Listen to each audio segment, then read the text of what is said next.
Assalamualaikum dan salam sejahtera. Terus bersama saya, Amira Syacha dalam 15 Minit MMTV edisi 3 April 2024. Kita ke berita utama yang di-Pertuan Agong Sultan Ibrahim Sultan Iskandar mengingatkan semua pihak termasuk KK Mart supaya lebih berhati-hati terhadap produk yang dijual bagi mengelak isu seperti jualan stoking tertera kalimah Allah berulang pada masa akan datang. Titah sedi paduka, semua pihak mesti lebih bertanggungjawab dan harap ia kali terakhir berlaku. Terdahulu, Sultan Ibrahim berkenan menerima menghadap pengasas dan pengerusi eksekutif kumpulan KK Supermart and Superstores yang berhad, Datuk Seri Dr. Chai Kee Kan yang berlangsung selama lebih 15 minit di Istana Negara hari ini. Pada sesi menghadap itu, Kee Kan memohon ampun dan maaf kepada Seri Paduka serta seluruh rakyat Islam, umat Islam berhubung isu penjualan stoking yang tertera kalimah Allah di beberapa cawangan kedai serba nikah itu. Minggu lalu, pengasas dan pengerusi eksekutif kumpulan KK Mart itu didakwa di Mahkamah Seksyen Shah Alam di atas tuduhan sengaja berniat melukakan perasaan orang Islam dengan mempamerkan stoking bercetak kalimah Allah. Turut didakwa ialah isteri beliau, Datin Seri Loh Siew Mui, 53 tahun dan 3 pengarah yang juga pemilik syarikat pengedar stoking berkenaan iaitu Goh Li Huai, Soh Hui San dan Soh Chin Huat. Kemasukan warga asing dari mana-mana negara yang mempunyai hubungan diplomatik dengan kerajaan Malaysia tidak boleh disekat.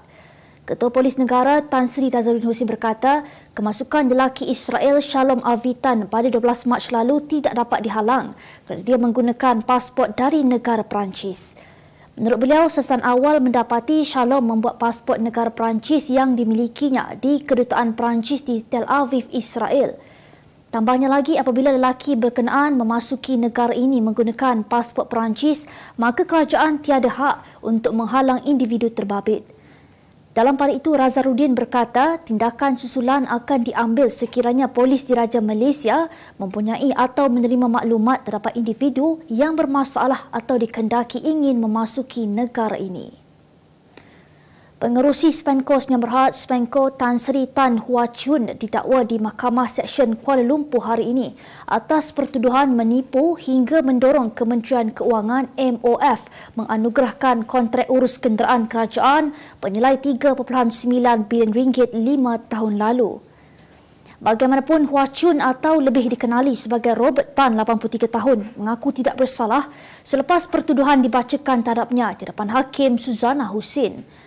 Ikut pertuduhan, Hua Chun didakwa menipu Kementerian Keuangan Malaysia dengan memperdayakan jawatan kuasa pembuka peti tender bagi tender unit kerjasama awam swasta Kementerian Keuangan Malaysia bahawa terdapat kepemilikan saham sekurang-kurangnya 30% oleh Bumiputera di syarikat Spanco. Hukuman bagi seksyen itu memperuntukkan penjara tidak kurang setahun dan tidak lebih 10 tahun dan sebatan dan boleh dikenakan denda jika sabit kesalahan. Mahkamah kemudiannya menetapkan 4 Jun depan bagi sebutan semula kes dan serahan dokumen.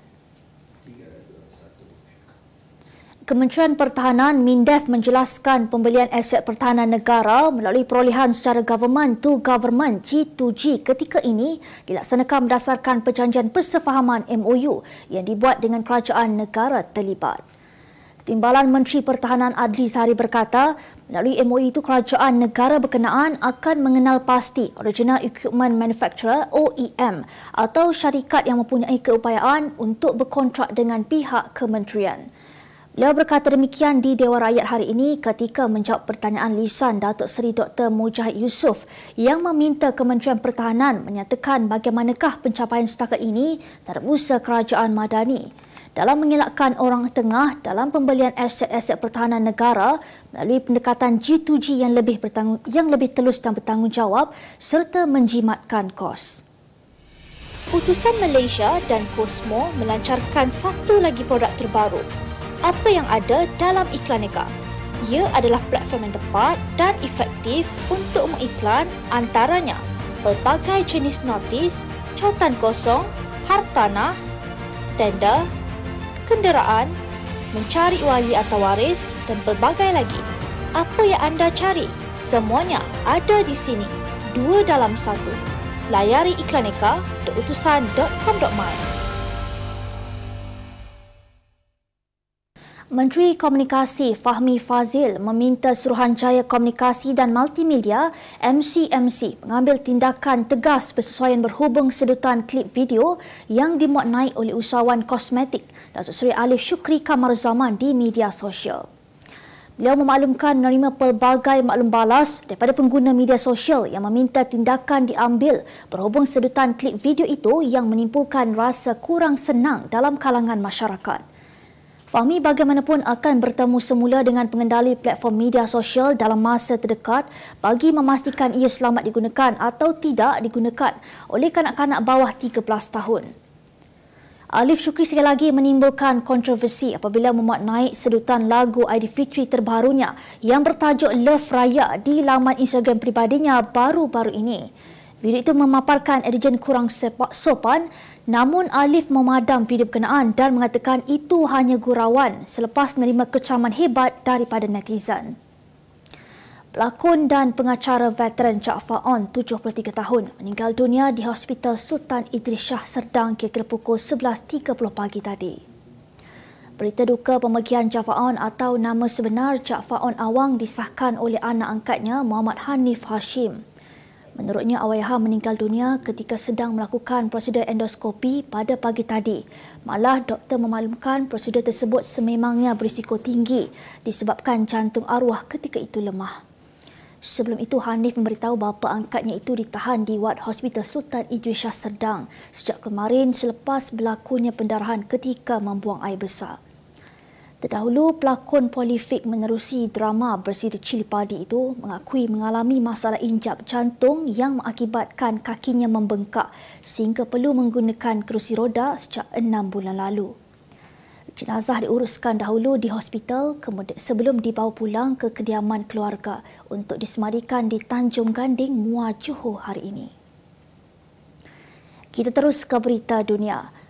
Beratus-ratus orang Islam di Indonesia menjalani prosedur membuang tatu secara percuma anjuran Badan Amil Zakat Nasional BAZNAS dengan kerjasama Perkhidmatan Perubatan Islam. Timbalan Pengerusi BAZNAS Nasir Tajang berkata, program tersebut diadakan khusus untuk mendekati golongan berpendapatan rendah memandangkan prosedur membuang tatu kebiasaan yang menelan belanja yang mahal. Tambahnya lagi, pada kesempatan bulan suci ini, BAZNAS mahu memberi inspirasi kepada orang ramai dan mengingatkan mereka bahawa pintu taubat sentiasa terbuka walaupun pernah melakukan kesilapan.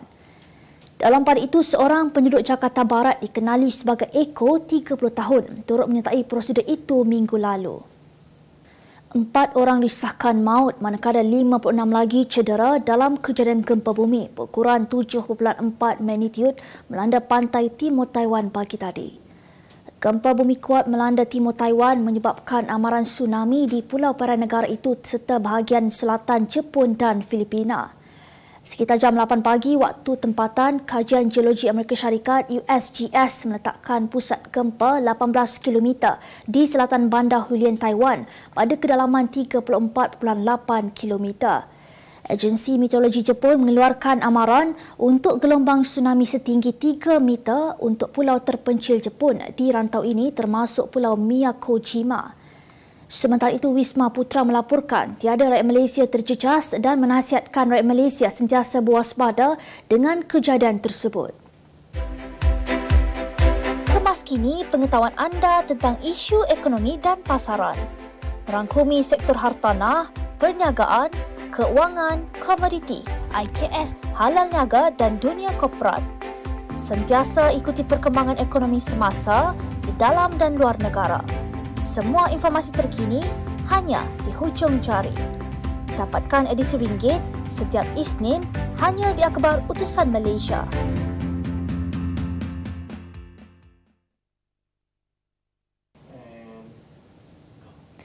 Kita ke segmen halal niaga minggu ini. Bau-bauan yang wangi sememangnya melambangkan gaya personaliti seseorang. Malah bau yang wangi dapat meningkatkan keyakinan individu. Mengambil peluang ini, Aura Perfume tampil dengan produk wangian inspirasi buat lelaki dan wanita dengan harga mampu milik bermula RM35 sebotol. Selain mesra solat, produk ini juga berkualiti tinggi, mudah dibawa dan wangiannya mampu bertahan lebih 12 jam. Dia tercetusnya idea saya untuk buat bisnes Aura Perfume, which is Inspired Perfume ni bila saya nak jimat dan saya nak kualiti yang sebenarnya original. Sebab kalau kita tahu dekat luar tu perfume original boleh macam ribu I tell you. So macam mana saya nak jimatkan dia, saya tercetus dari situ.